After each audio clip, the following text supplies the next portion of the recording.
So let's start with some kind of introductory question. What have you guys been doing, and on what engines have you worked recently or like ever? And let's start with someone with a mic. So John. Can you hear me? Yep. So we obviously do most of our games on our proprietary technology, which is called Apex, Open World Engine. I had a talk before where I talked a little bit about some of the weird other choices that we've done. We've done a couple of mobile games, and I think that we used Unity for them. But I mean, we're pretty much a single proprietary tech studio. I think we can go around. Sure. So we in our studio, we develop mobile games, and we stick from the beginning to Unity, and this is something we specialize in. We've got 3 mics. We need to pass it around. We're just going to be switching, I assume. So Techland utilizes our own in-house proprietary engine, which is called C-Engine. This is what we use to build all our games.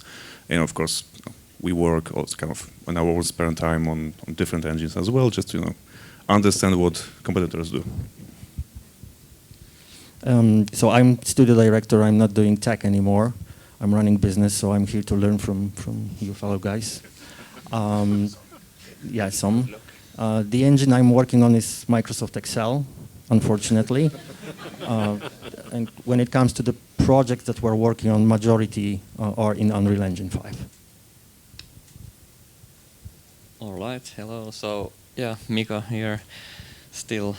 So we're working at Remedy with our own proprietary engine Northlight, and most of our games are being developed with that one. And there's kind of almost like, maybe we touch this subject later on, like 2 branches of it. So there's like something that has been used for most of the games, and then almost like a new version of the engine that has been in the works for like 3-4 years now, like a really big overhaul, and in the future games, many of them now in different phases of production, that are going to be based on that. And then we are following this odd one out strategy.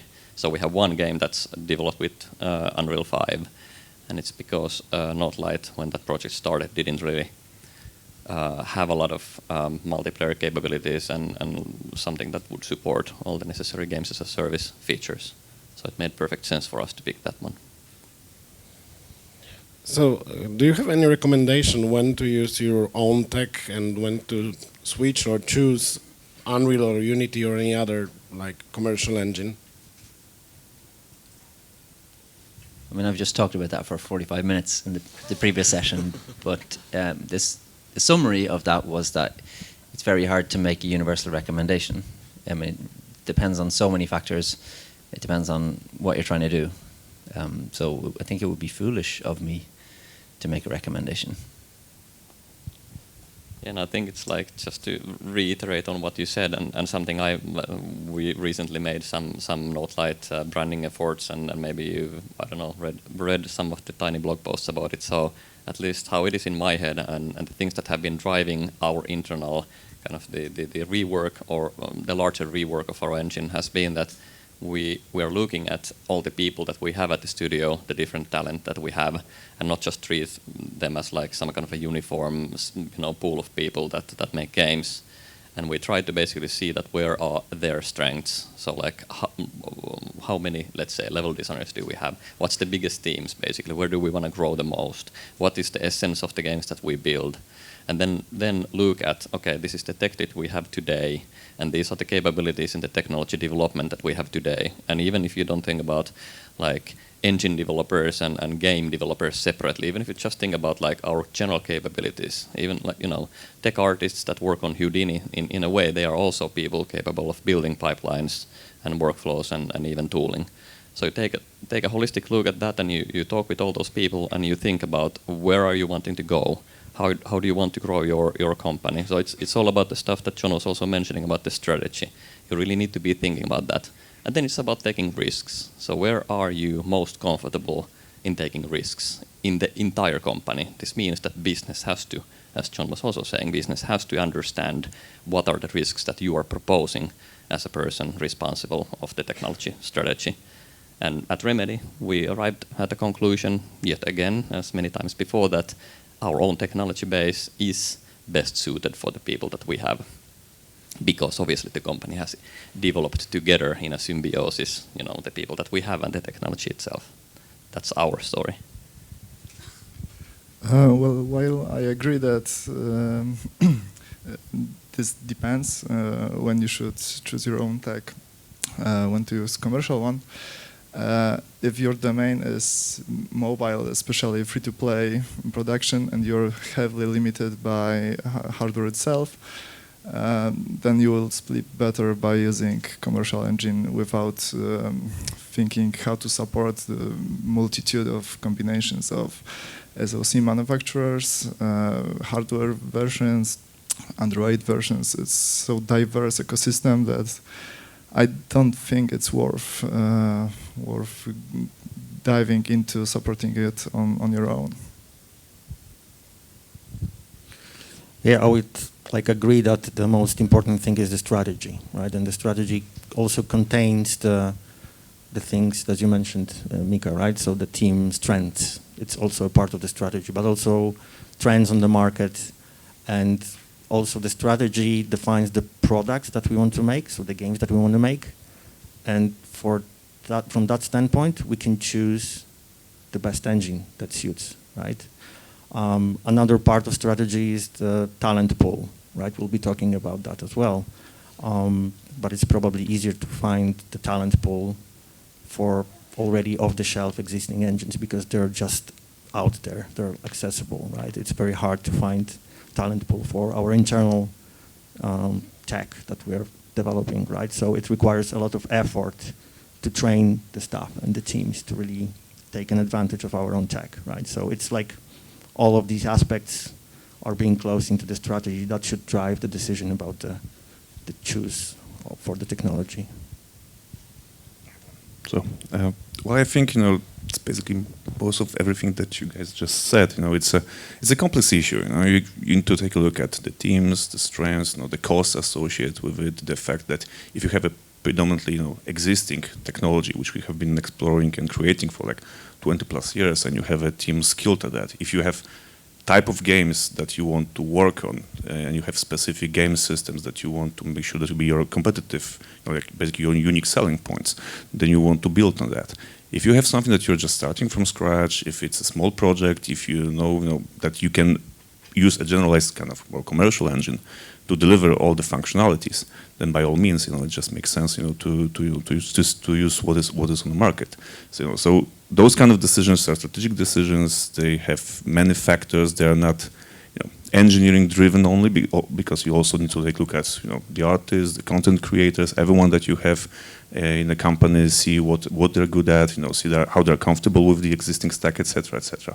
So I think most of companies, I assume, would do this kind of evaluation. With every project that's happening, especially if you have like a few years investment, and just to make sure that that you're starting with something that you'll be comfortable till the end of production, because the cost of switching later on, that's a big problem. Yeah, and how does the genre of the game influence the choice of the engine, or is it actually the other way around? We have tech, for example, for FPS games, so we make another FPS game. So what do you think about like genre and fitting the technology to the genre, or the other way around? Someone else want to go first?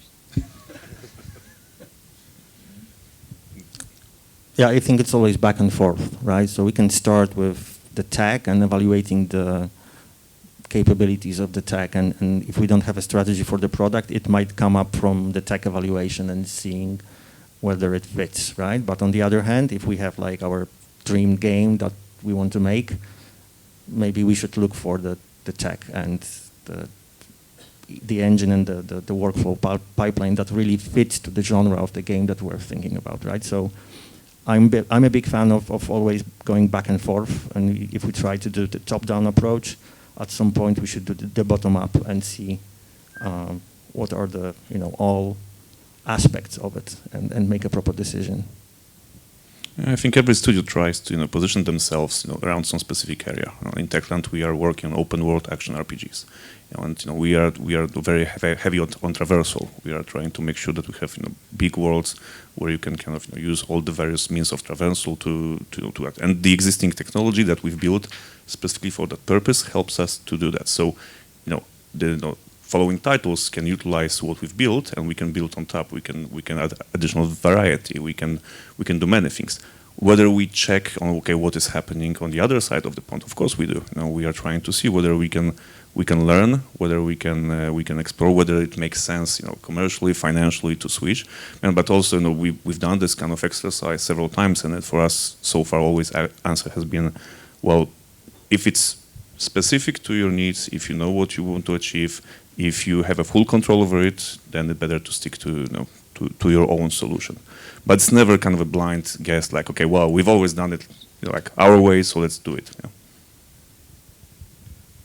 Yeah, I would add, I think you have to build in some level of flexibility in both of the areas.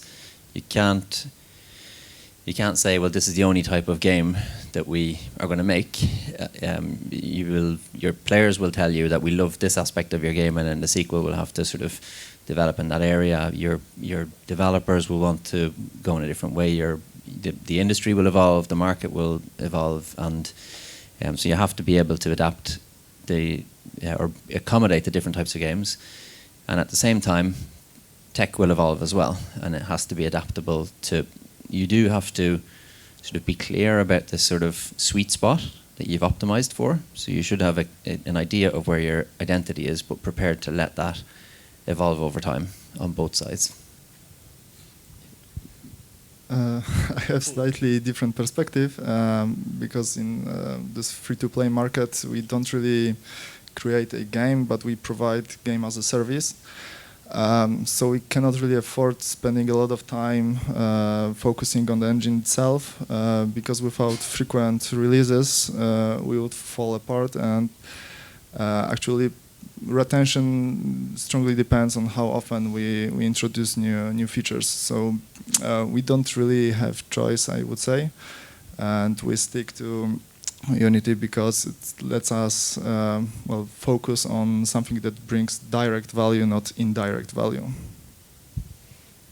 I guess there's not necessarily much to add. There was maybe like combining a bit of something that said. So you asked like, should the genre itself influence the engine selection or the other way around? I'm kind of looking at it so that technology is just one part, and not even in my mind in a way the primary part in this thing. So if you have an existing company, existing teams, the teams have a certain amount of experience and talent, and they understand and have designed part of the workflows and the content pipelines that you use, because there's still a lot of tooling and big parts of the pipelines that are not within any one game engine, any of the DCCs that you still use for modeling and creating animations and whatnot. So I would say that because if you want to be exploring something new that you haven't done before, meaning also that maybe your current technology is not allowing for it, it's a pretty big thing for the team itself to also start learning what is this genre, what should we be doing with it. And then I do believe, at least in my mind, might be biased. I've actually worked with a lot of different engines, commercial and otherwise. I do believe that a lean team and your own technology, where you can take the mindset of let's prototype, let's actually see if we can discover a completely new way of doing something in a very optimal way for our team. So together, you will basically figure out what to do with your tech, where to take the tech itself, and also learn how to tailor that stuff exactly for the team that you have in mind that is going to be going then into that genre itself. So in a way, it's repeating a bit of what has been said. But I think that your own tech can actually be a strength in this way whenever you want to actually explore something completely new. Because with the commercial engine, it's still, the exploration cost is still there, and it's not the technology first that you're looking into. You're wanting to understand what is it that you want to create. And then technology always ultimately is limiting you. And I think that it can be limiting you in a good way. But are you going to be limited by somebody else's engine that is very generalized and you have very little possibilities to tweak any part of it to the way that you want versus something that you have, well, in quotes, full control over. So I guess I'm leaning to proprietary engines winning even in this case. If I may add something, you ask about the genre.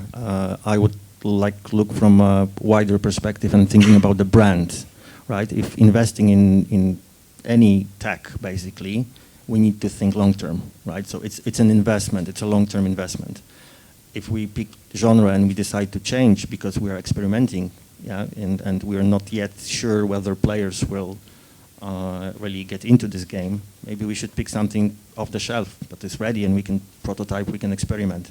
If we know that we stay in open world kind of game and we need to develop the best, like in a world tech about traversal, that's still a risky investment, but I would definitely pick that route, right? Because if it should be our strength, then we should invest more than off-the-shelf ready solution on the market, and we need to extend it even more, right? So I would again go back to the strategy and think long-term, like the third IPs, like in front of us, to make sure that we make a proper investment.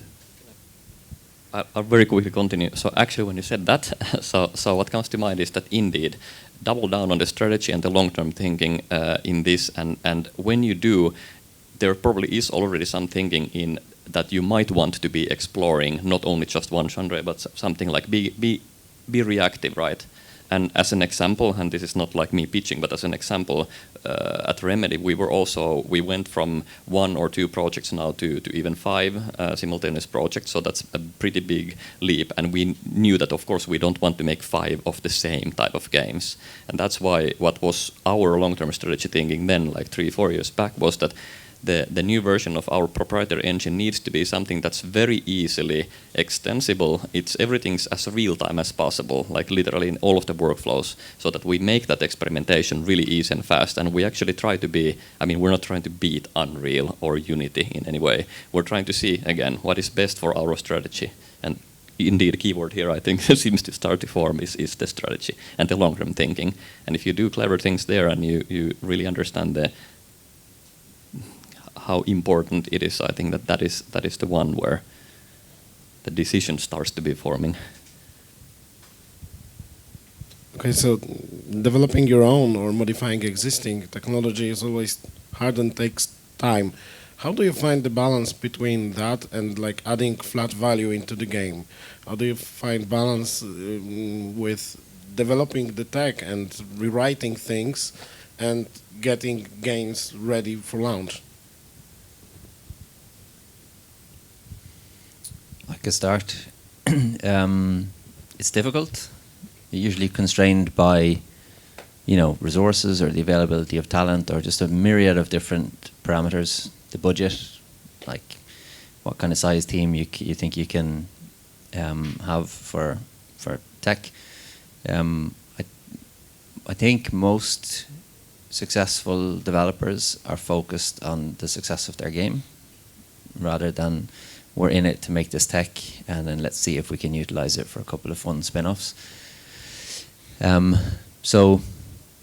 There's always a tug of war between some of the short-term needs for the things that you want to achieve in terms of the game experience and long-term things that you want to try to not sacrifice, like trends in the industry or new platforms or the inevitable refresh of some part of your engine. So there's no right answer to that. It's a difficult trade-off, and I think you just have to sit down, try and get as close to the variables as possible, and then just reflect on it regularly.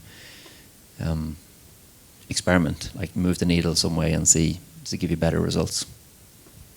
Yeah, I think maybe I can add a little bit to it. It's kind of like a constant tug of war. You can create your roadmaps, you can plan the things the best way you can, just kind of communicate the best you can, but there'll be always kind of changing reality around you, and that reality will be influenced by the stakeholders. It's gonna be influenced by the business decisions. It's gonna be influenced by things that you do not have a full control of, like for example, commercial engines sending new tech demos and all those kind of things. So those things usually make waves. They make and they influence the focus of what you work on. It's also very different if, like we discussed with Mika a bit earlier, if you have a little bit of time between the releases and you can fully decide how do you want to rethink your technology going forward, because that you have a few years before getting released, or if you have game as a service, that kind of fully like a full operations mode, that changes differently. So the approach that we are trying to employ is to try to balance things out, to find the space for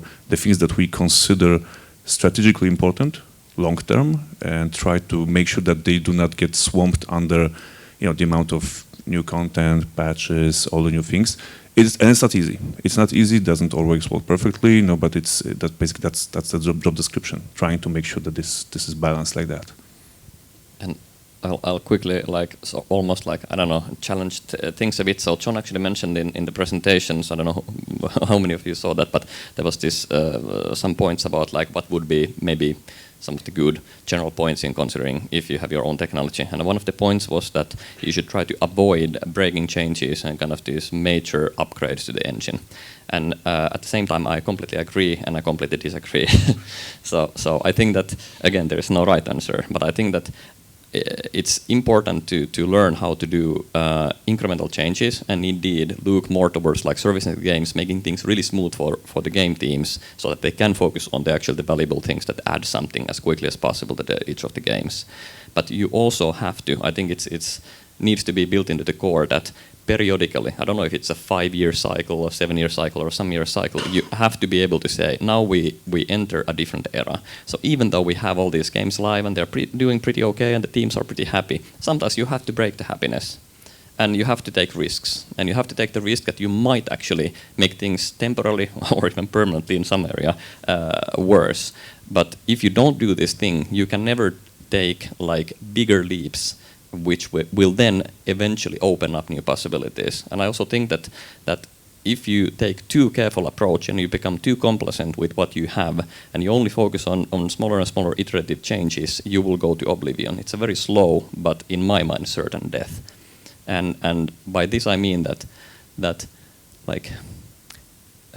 I don't think the customers, the game teams, they can have endless amount of requests what they would want to, but usually almost always they're focused on immediate needs and immediate needs for that particular game or particular craft.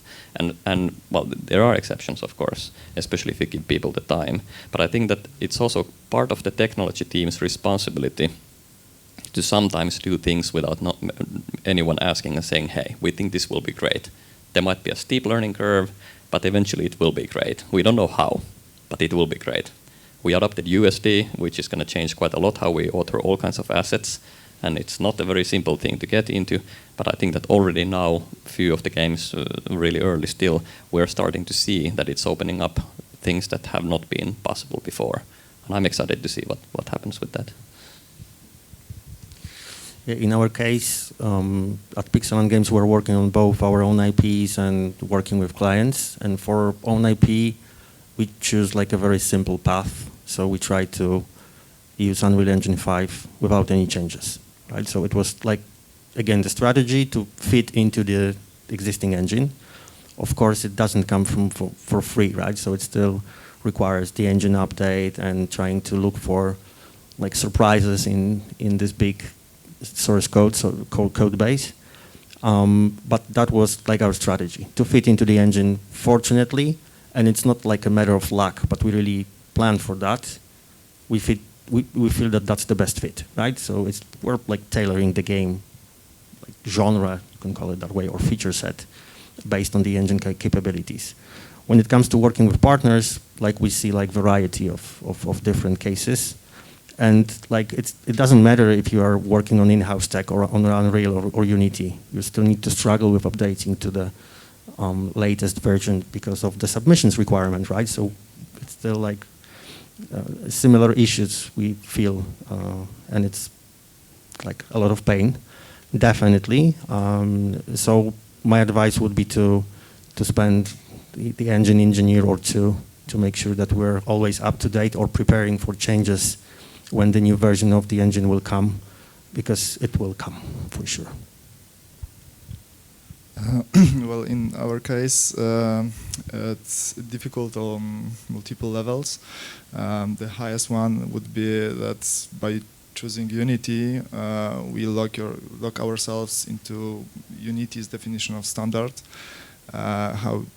What Unity wants to implement and how they implement it, how they do not test their implementations. We are doomed to the way Unity supports it and what is the upgrade path they offer. So, for example, we have a very big project which started when only built-in rendering pipeline was available. So even if Unity introduced new great way to render our game, we are not really able to sacrifice that much resources to make a leap. We need to wait how long Unity will agree to support built-in pipeline. And then even if they release a great version with the feature we would like to use, usually those versions come with their own specific set of issues and bugs, so it's not usually possible to make a switch right away. So we have to wait till those bugs that affects our game are fixed. So usually it consists of waiting and filing bugs and praying for them to let us upgrade. And how do you actually upgrade the tech during the development of the game? How do you make it to not interfere with the whole development process? I mean, how do you update the technology behind the engine during the development of the game? You don't really avoid the problems. I guess that's also already Paweł said about that. So, I mean, I wish I would have a good answer. I don't dare to enter this subject too closely. I think that we try to keep. John was also talking about this in the presentation, that the more you integrate, the more frequently you integrate all the latest versions of your engine into your games, especially if it's proprietary. But I think actually this is true for any engine. The better it is, because it's going to be smaller, the changes, and you get people used to that process, and you get people used to, how would I say, getting the benefits, but also working, with the downsides of the being on the bleeding edge itself. We are constantly having a bunch of people, like DevOps team, for example, in trying to build better infrastructure, trying to automate things, CI/CD things, test automation, pre-flight processes and mechanisms, and trying to make it easier. But I think to us the only way is really to try to get it more and more frequent, and accept that it's never going to be completely worry-free. Yeah, I would agree that frequent changes I'm a big fan of. It might be controversial, of course, but the smaller gaps between differences in the versions, usually the better. And even if you break the happiness, if you called it very nicely, if you break only a little bit of happiness, is better than turning to the other side completely, right? Other things I would consider is definitely having a roadmap and talking about the feature set and planning, proper planning, and then always talking back and forth, as you mentioned, also seeing what's going on in the market and choosing the right way according to the strategy. And also having fine engineers to really support that, and you mentioned CI/CD teams or DevOps team as well, to make sure that all we can test, we test basically, and we try to have this pillow of before crash to really not break too many happiness. Yeah. Yeah, there's no universe where you can't. You're going to be forced to update at certain points. Otherwise, if you don't actively work with those plans or those timelines, then you find yourself with certain options cut off. And they could be sort of mid-sized issues like new platform SDK updates or new hardware, or they could be even bigger ones that, like the addition of a new platform for a product that massively cut off your ability to expand a franchise or something. So we have some games that have locked down on a version of our proprietary tech, and those trying to not have those as being sort of absolute limits or limitations means that we have to do the same work in multiple different places, which is just as crushing economically and even motivation-wise to know that someone over there has just done this. And, yep. So we've also gone more towards challenging how micro can we get with updates, and invested in the same sort of tools that you mentioned, Mika. Pre-flights and auto testing and automatic integration and all that sort of good stuff. Yeah, I think there are a few factors probably. I think anyone is a fan of the huge changes, and everyone knows horror stories from various studios that decided to switch between different versions of commercial engines, with a huge support behind, but still basically taking a few months off to actually make sure that things work as they did before the upgrade. So like keeping your, I would say, technology close to the games is what I think everyone is aiming to do. There are some balancing acts that need to happen. Like if you remove like things like support for old consoles, suddenly you change a lot of technology and the things become more complicated. If you run several projects instead of one, things become a bit more complicated because there are different cadence to those things that you want to achieve. Like also you want to get those changes as soon as possible so people can get the fanciest toys available for them, and the challenge is that you might send them half-baked toys, and this is becoming then a bit of a problem. So you need to make sure that it's quick and it's close to the development teams, but at the same time that that you make sure that you not break something in the process, because like breaking the production, a few days off for everyone trying to fix what the hell happened between one or the other merge, it's also not something you really want to achieve. When dealing with Unity, it's very, very tricky. As I've mentioned, each time we try to update, there are some bugs. Sometimes they appear only in production environment, and this is pity. So actually, the more mature product, the less often we update engine. However, because we try to release very frequently, there are a lot of opportunities to make a switch at least with minor version, and bumping a major version of Unity is a really stressful experience, and we really try to prepare well for it. So very often we have the same version of game running on both versions, previous and current one. And unless in our environment we are sure that game will run properly, we avoid pushing those changes to the main branches. Yeah, one more thing that came to my mind is that we can kind of try to prepare for that, and thinking from the architecture standpoint, engine architecture standpoint, how to think about maybe not even the architecture, but if we're like, and I'm pretty sure there's like a lot of fine engineers in the room, if we're thinking about writing a feature, be ready to modify it like again and again and again, and there will be a lot of new requests, and your systems and solutions might become completely different things that you haven't like thought at the beginning, but you still need to keep it up to date and change, right? And that's also a part of updating the engine. And there's like one very painful thought, I think, from all of us here, is that at some point you need to make a decision of not getting the newest version because the product is very close to release. And after that, you're getting back to updating it because of the DLCs and product as a service and constant updates, and that's a challenge, right? So when to say, okay, right now we need to lock it down. It's a code freeze, engine freeze.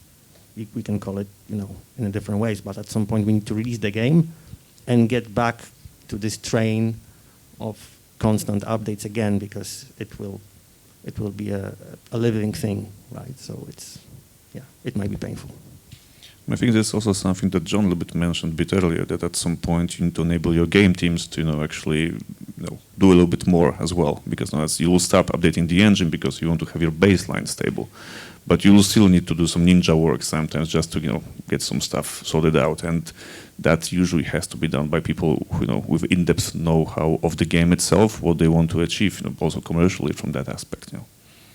Yeah, like it's never a good time to do these bigger investments. So it's very easy to get into the trap of, oh no, hang on, we've got a milestone in 3 weeks, or we've got CERT coming up. So one thing that we've been trying is to do continual kind of like shadow updates. So take the game, update technology against the living versions of the game, but not check it in. So there's a bunch of the debt or the potential conflict that you're able to resolve on a branch. And that sort of, number one, hopefully it reduces the eventual cost that it's going to take to do the check-in, and you can never get all of the potential conflicts. But number two, and this is maybe the most important thing, and the reason why you should never take your eyes off, you mentioned planning, Pavel, take your eyes off. We know we're going to have to do it, so let's figure out when it's going to be and commit to it. But it also, that sort of act of trying to do a sort of pseudo-integration gives you more knowledge about the complexity and about which areas of your technology, or about what direction the team's development is going, and how big it's going to be, how difficult it's going to be. I remember we took our eyes off that, and then we had a major upgrade of an external middleware component into our engine, and it took a year to complete the upgrade. So keep your eyes on the ball, I suppose, is the lesson. That's pretty extensive.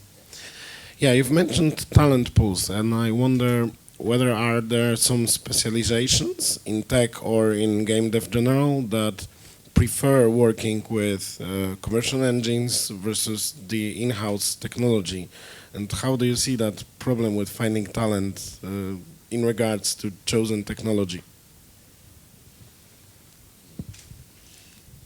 Who's going to start on that one? Because that's not easy. Yeah. Well, I can go at least. I can maybe just kick it off, because it's definitely there are, let's say, areas and people with preferences. Like with the advent of YouTube and all the video tutorials, it's very, very easy to get yourself started on a commercial engine. Everyone, I would say, can get enough of information to get to some level of information that will help you develop most of the games. And like I presume most of us here have seen 1 or 2 YouTube videos during that period of time. So the challenge is when it comes to actually like really in-depth changes. If you really decide to fork your commercial engine, or if you really do in-depth changes and you want to do something really, really low level, there is of course there are people who want to do that, people who really enjoy that, and you can see that when with the announcements of people switching, companies switching the engines, teams switching then the companies, it happens. There are clear preferences. There are good. Maybe I'm going too long. Just stop me if I'll be saying too much. But there are preferences towards the tool set. Because if someone knows specific tool set, they feel comfortable working with it. It just makes it nicer. And this is a challenge if you maintain an in-house engine on how to do it. On the programmer side, on the other hand, I would say that it's a kind of, if someone likes to tinker with their tools, with their toys, they feel quite comfortable working with in-house engines, and it's not. I'm not saying it's not difficult to find the right people there, but there are. It's just a kind of a different mindset and different expectations. I would maybe wager a guess that when it comes to this actually really low level, in-depth knowledge, that the amount of people knowing commercial engines and in-house engines is probably quite similar, because that requires similar expertise. But when it comes to like the kind of broader perspective, broader know-how, then the pool is of course much bigger on the commercial side. Yeah, I have if we think about like teams in general, and if I now don't think about like the game engine developers, but like content teams, I would say that this is almost like more of an advice to people, especially if you're like early in your career, that it's very good to I think pick a commercial engine for all the things that have been already mentioned. You have all the material available. It's very easy to get the support already matured. The tool sets and everything's like really well thought out. But it would be good to distinguish like what are you learning in terms of I'm learning this particular tool and this particular workflow, and then what am I learning in the sense of like achieving a kind of a more higher level goal.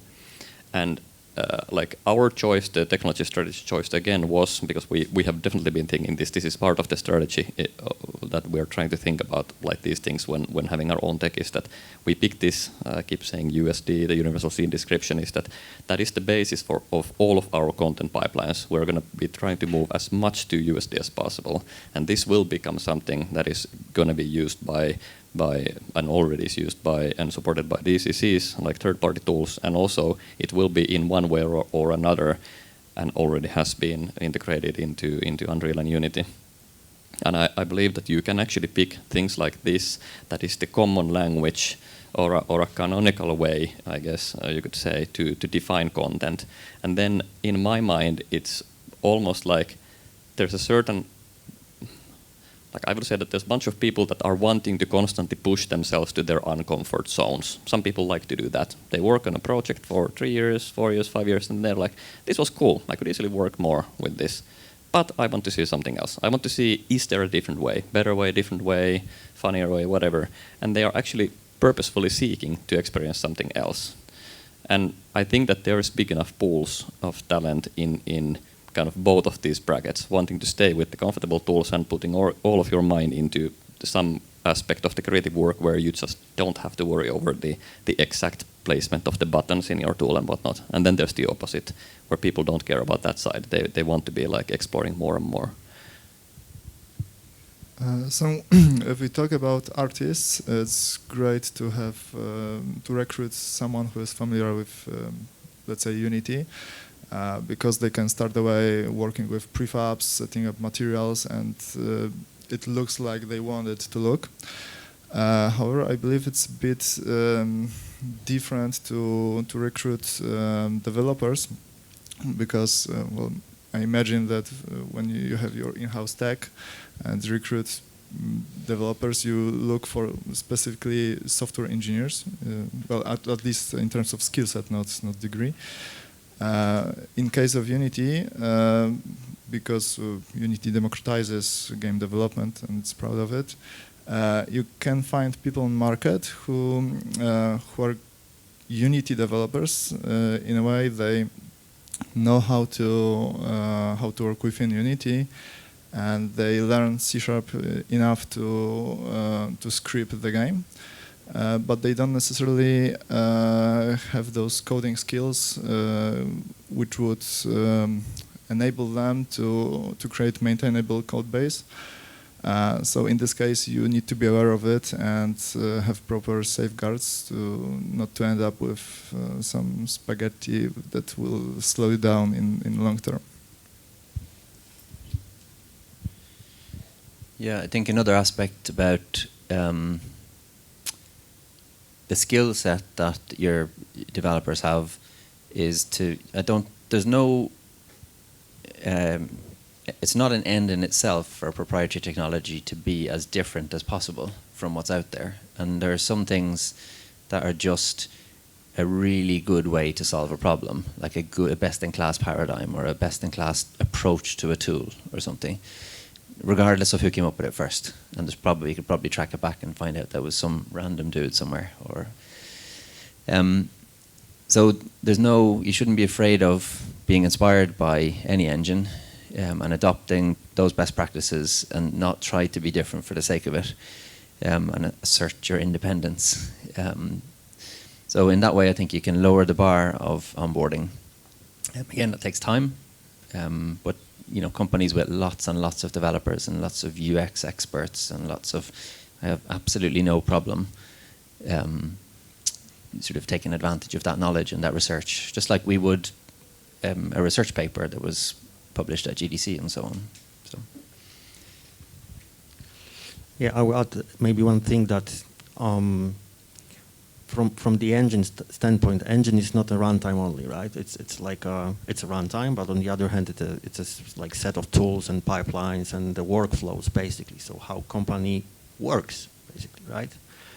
And if I would be an advisor in career development path for content creators, I would definitely go for like off-the-shelf ready solutions, right? If I don't want to work in here anymore, if I want to change the project, my Unreal Engine skills or Unity skills might be very helpful in other places because I can learn that and I could expect the similar tool set to be there. If I would be an engine or programmer, I would also start with like Unreal, for example, to really understand, and you mentioned that it's good to see how systems are working, right? So to understand what's the pipeline already existing. But at some time, you might take a choice, right? So you may stay with Unreal, and really we have like a couple of projects when we're like rewriting Unreal Engine renderer from scratch, right? So it's still like doable for engine developer to have a challenge in Unreal. But once understanding how systems are working, I can change my career and maybe go into something more deep, like in-house tech. And okay, right now I know what are the struggles with, I don't know, behavior trees system. So maybe I would like to take a challenge and solve it by myself in Northlight, right? So it's still, it might be a career path change, but definitely I would think from that kind of a standpoint, where I invest my time.